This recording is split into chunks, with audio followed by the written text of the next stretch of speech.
தியானிப்பது எப்படி? தியானம் எப்படி பண்றதுங்க? அதற்கு ஏதாவது ஒரு வழி இருந்தால் எங்களுக்கு சொல்லுங்க அப்படின்னு கேட்கிறாங்க. பகவான் என்ன சொல்றாருன்னு பார்ப்போம். ஒரே விருத்தியில் மனதை நிறுத்துதலே சாதாரணமாய் தியானம் எனப்படுகிறது. எல்லாரும் என்ன சொல்றோம்? மனதை ஒருநிலைப்படுத்து, ஒரே எண்ணத்தில் மனதை நிறுத்து, ஒரே எண்ணத்தில் மனதை நிறுத்துவதற்கு பேர் தான் தியானம் அப்படின்னு சாதாரணமாக சொல்லப்படுகிறது என்று பகவானும் இங்கே சொல்கிறார். அதனால் மனம் பலவாறு சிதறாது ஒருமுகமாய் குவிகிறது. நம்ம மனசு தொடர்ந்து பல எண்ண ஓட்டங்கள் ஓடிக்கொண்டே இருக்கிறது. நிற்காத பலவிதமான எண்ண சிந்தனைகள் நமக்குள்ள ஏற்பட்டு கொண்டே இருக்கிறது. இப்ப இந்த சத்சங்கத்தை கேட்டுக்கிட்டு இருக்கும்போது பேக்ரவுண்ட்ல அது என்னெல்லாம் பேசிட்டு இருக்குன்னு உங்களுக்கு தான் தெரியும்.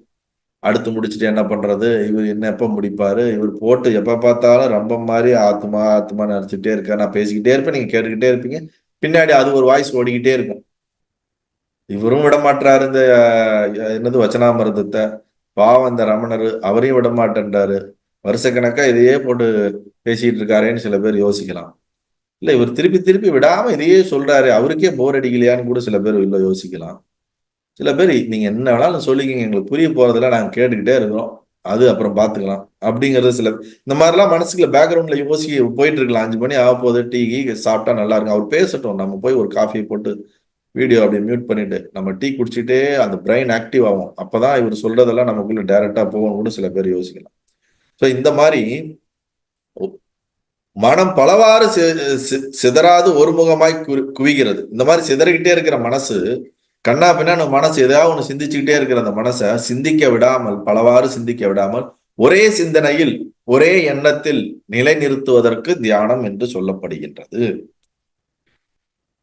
அப்போது அவ்வாறு விருத்தியும் ஓய்ந்து சுத்த சைத்தன்யம் ஒன்றே அங்க தொடங்கும். இது என்னன்னா, பலவாறு போகக்கூடிய எண்ணத்தை ஒரு எண்ணத்துல நிப்பாட்டுறோம். அந்த ஒரு எண்ணத்துல இன்னும் ஆழ்ந்து போகும்போது அந்த ஒரு எண்ணமும் அற்ற தன்மைக்கு போயிடுறோம். எண்ணங்கள் அற்ற தன்மைக்கு போயிடுவோம்.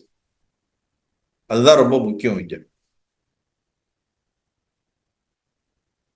ஒருத்தனோடு நம்ம ஃபேஸ் பண்றது ஈஸி, பல பேர் இருந்தா ஃபேஸ் பண்றது கஷ்டம். அப்ப பல பேர் இருக்கவன எல்லாம் ஒருத்தனா மாத்திடுறது. இப்போ ஒருத்தனை டைரக்டா நம்ம ஹேண்டில் பண்ணும்போது அவன் ஒருத்தன் இல்லாம போயிட்டானா சரியா போயிடுது. அது போலதான் ஒரே விருத்தியில் மனதை நிறுத்துதலை சாதாரணமாய் தியானம் எனப்படுகிறது. அவ்வொரு விருத்தியையும் ஓய்ந்து சுத்த சைத்தன்யம் ஒன்றே துளங்கும், அதுவே நமது இயல்பு நிலை. தியானத்தோட பர்பஸ் என்ன? நம்மளுடைய யதார்த்த நிலையான சைத்தன்ய நிலையை உணர்வதுதான் தியானத்தினுடைய பலன். அதற்காக நாம் செய்யக்கூடியதுதான் தியானம். புரியுதுங்களா? அப்ப நம்ம என்ன பண்றது? இப்ப நாங்க இப்ப என்னங்க தியானம் பண்றதுன்னா, எண்ணங்கள் அற்ற நிலைக்கோசரம் நம்ம கண்ணை மூடி நமக்குள்ள உட்காந்து எண்ணங்கள் எல்லாம் வந்து கொண்டே இருந்தால் அந்த எண்ணங்களை பார்த்து சாட்சியாக பார்த்து கொண்டு இருந்தாலே அது விழுந்துடும்.